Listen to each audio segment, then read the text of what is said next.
Чест е за нас присъствието и за обращение на господин Тамаш Еньо Секереш, унгарски славист, българолог, културолог, историк, геополитически анализатор, координатор на международни отношения на Движение Възраждане в Централна Европа и на Балканите. Благодаря ви. Поздравявам всичките участници на тази конференция и изключително голямо чест и почитание на мен, че мога да участвам сред вас в навечерието на празника 9 май. Празник, който е празник не само в Русия, но можем да кажем спокойно, че в всичките православни славянски държави. Ами това не е точно така в централноевропейските римокатолически държави. Казвам и макар и аз съм православен християнин, моята родина, Унгария, се намира на източния ръб, на източната периферия на римокатолическия свят. Нашата чест, сцената на история, това, че ние сме източни народи, обаче сме периферията на Запада.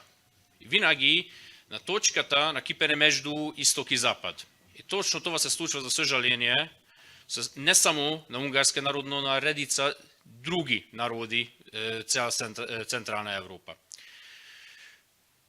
Макар представявам официално една българска политическа партия от една братска за нас, унгарци, държава, сега ще ви представявам братския унгарски народ. Което е много важно, за да разбираме специално унгарските проблеми. И за това ще се извинявам, трябва да се връщаме няколко века в историята, защото историческите корени на това, че Унгария точно как попадна в тези войни, защо се случва това, което се случва, това се намира много дълбоко в историята. Имало едно кралство Унгария в Централна Европа за векове и е била определяваща сила. Не само на Централна Европа и на цяла Европа. Но пак на границата на римокатолически и православния свят. Идват османците, разбиват това кралство и държавата се разцепва на три части. Една част завземат османците, една част Хабсбургите, една част независима и васална на османците. Крайна сметка, след веки и половина борба с спирането на османците, Хабсбургите взимат върховната власт и завземат целия Карпатския басейн. И Унгария за векове е част от Хабсбургската империя. Тоест няма независимост. Два пъти се опитва да се освобождава, втория път точно с помощта на руските царски сили не успее, които спасяват австрийската, т.е. Хабсбургската империя, които много са благодарни след няколко години в Кримската война, както е известно. Поради това, Унгария остава в състава на Хабсбургската конструкция, но вече като Австро-Унгария за последните 50 години, да забелязваме 50 години, последните 50 години на Хабсбургската конструкция в Централна Европа.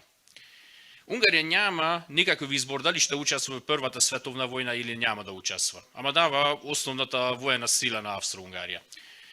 Губят тази война и, както и България е разпокъсана, мога да сравнявам Трианонския мирен диктат най-много с Берлинския конгрес. Не само с Ньойския мирен диктат, направо с Берлинския. Почти 3/4 на териториална площ на кралство Унгария са изгубени. Като и огромна част от унгарското население. Можем да кажем, че нарочно така са нарисувани границите, че никога да не има спокойствие между тези нови държави на Централна Европа. Защо? В интерес на определени велики сили. На първо място на Великобритания и на второ място обаче и на Франция. Тоест, има и друг контекст.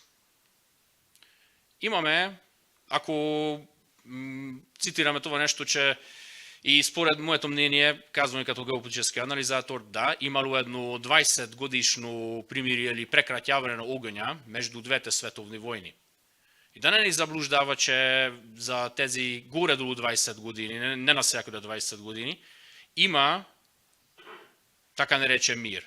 Не, има изключително бурни обществени процеси във всичките държави, без изключение в Централна Европа. Има 1914 година точно до 9 май една 31 годишна германо-славянска война на фона на всичко това, което знаем по геополитически процеси. Освен това, трябва да изказваме явната истина, че кои създават и финансират първо нацистската Германия, ами точно англосаксите. И американците, и великобританците. И едните и другите са притеснени, че Франция има все по-голямо и по-голямо влияние на световната сцена, даже има и възможност Франция да става водещата сила. Англосаксите не харесват това и започват да подкрепят нацистската Германия, за да правят един противовес. А обаче не им харесва и Съветския съюз и идеологически смисъл също се стараят да създават един противовес.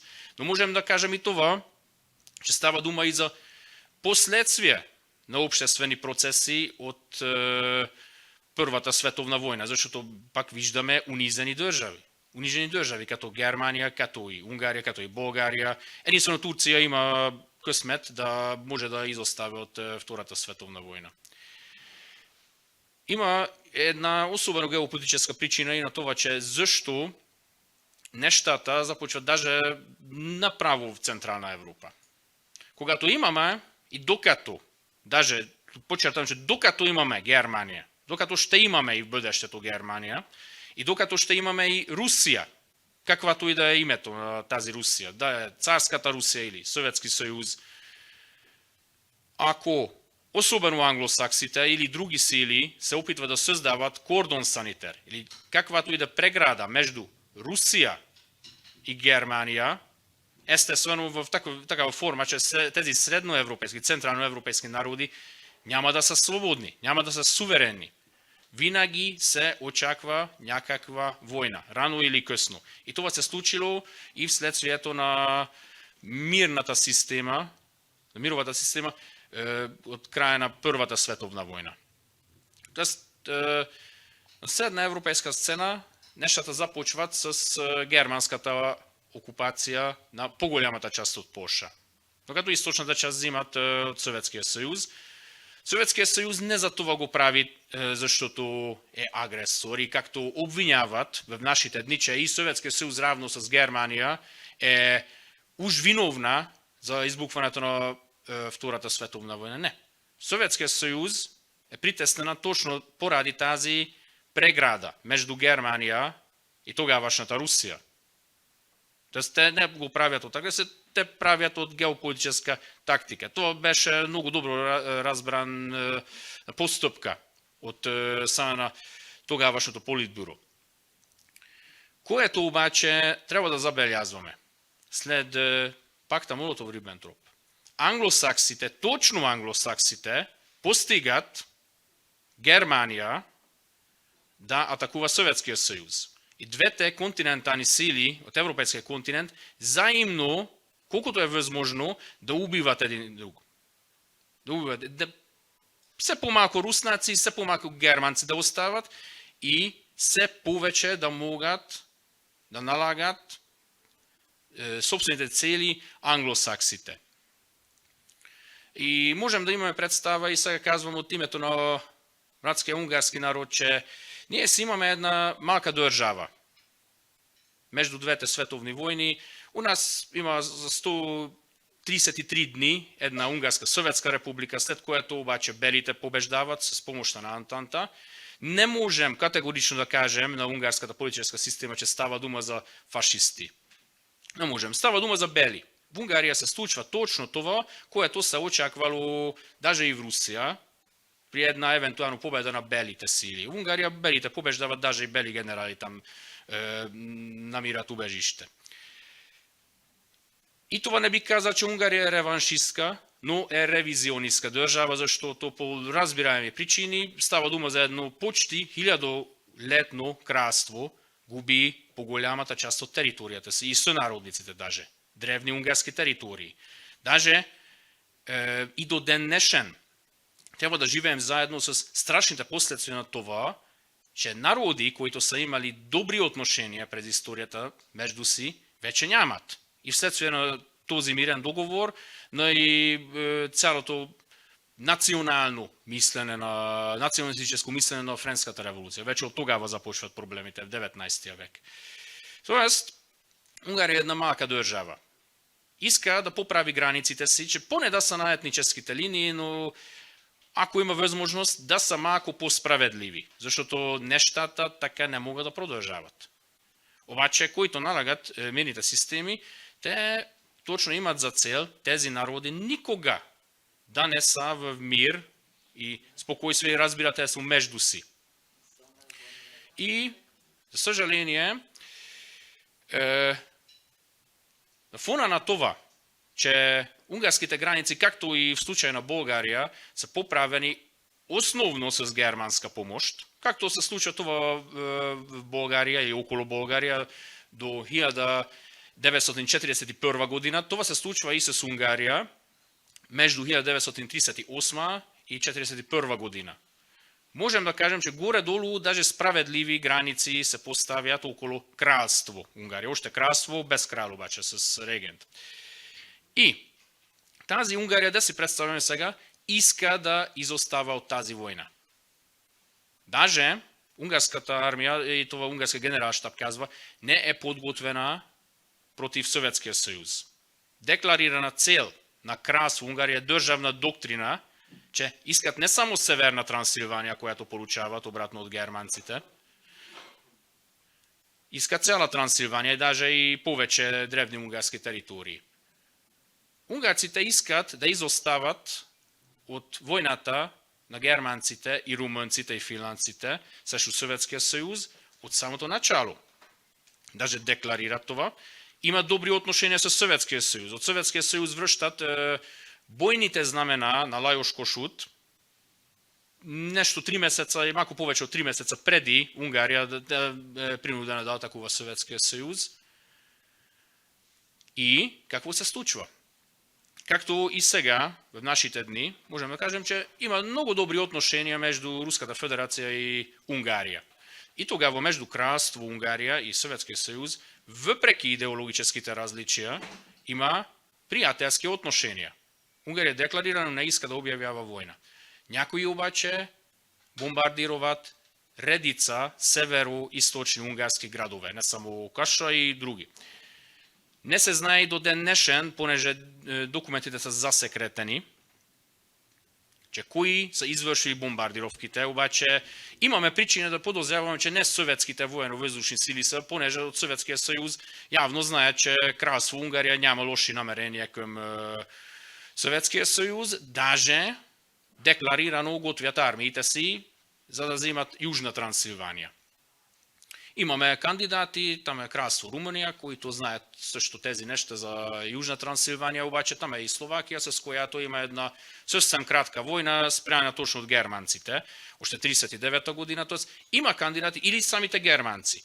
Но да забележим, че една държава, дори ако иска да изостава от една военна агресия, и даже има силна патриотическа система, има народна подкрепа, и тогава могат да натляскат тази държава да участва в тази война. Даже и с достатъчно велики армии.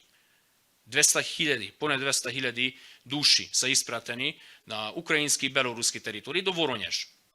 За какво са изпратени там? За германски стратегически интереси. Изпратени са там с летни облекла. Летли облекла. И началото на 1943 година такъв удар получават от съветската армия, че горе до 150 000 души от тези 200 000 унгарски войници или са пленени, или са убити. Пак подчертавам, нищо общо нямало с унгарските национални интереси. Нищо общо. И онези, които са тляскали Унгария вътре в тази война, мислим ли, че помагали на унгарските войници, бежаващи от фронта? Не. Те са изоставени на мястото там от германските военни части. От съюзническа блага. Всъщност, и това трябва да изказваме, и това даже е национална гордост на Унгария, че Унгария още в 1939 година дава убежище на стотици хиляди полски войници. Има даже координационен център и оттам ходят в емигрантската армия, но защитават и евреите. Тоест, това се случва и в България, и в Унгария. Во Унгарија се случва това до кога? До 18-19 март 1944 година, когато обаче германците, нямајќи пълното доверие към сојузника си, в кавички Унгарија, окупират државата. Без да питат, просто навлизат. Но понеже са сојузници, унгарските војници няма да започват да стрелят към тях. И това, между другото, на правителството на Виктор Орбан е едно много голямо постижение, че те са први, които са въздигали един паметник на тази окупација, защото од онзи момент Унгарија губи суверенитета. Од там нататък обаче има един опит. 15. октомври 1944 година Унгарија се опитва да искочи од тази војна.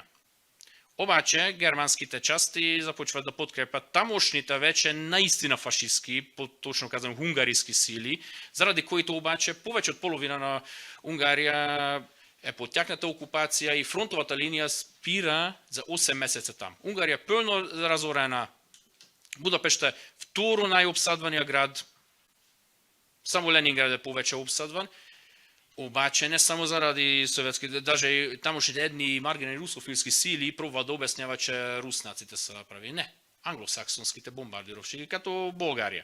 Същата тази работа. И германците, които даже, когато се оттеглят, взриват просто мостовете в Будапешта. И Унгарија е освободена. До тогава, даже ако не смятам един случай от 19 век, нямат проблеми с руснаците, обаче тези неща се използват и до ден днешен от русофобски сили. Обаче, имам една добра новина. Унгарија през изминалите 36 години собира вече опити относно това, че какво представява англосаксонския запад.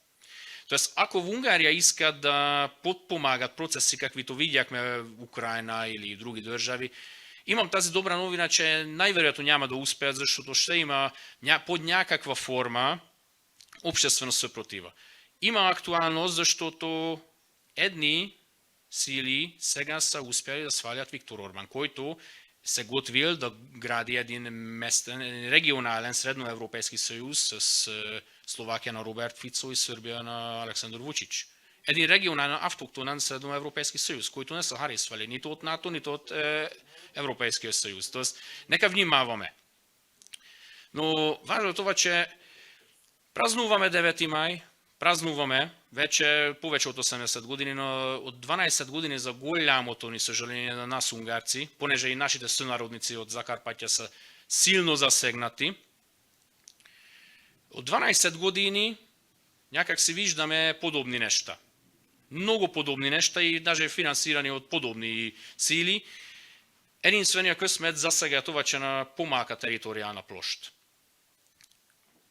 Което можем да направим, това, че с всяка сила, всяка ни издржливост, трябва да направим така, че да има најработеща, најжизнено способна, најбоеспособна съдействие между трезвите политически и обществените сили и на Балканите и Централна Европа и да не позволяваме да се случват такива неща. И најмалку да разказваме историјата така каквато е била. Много ви благодаря за вниманието и пожелавам преди всичко на всички мир.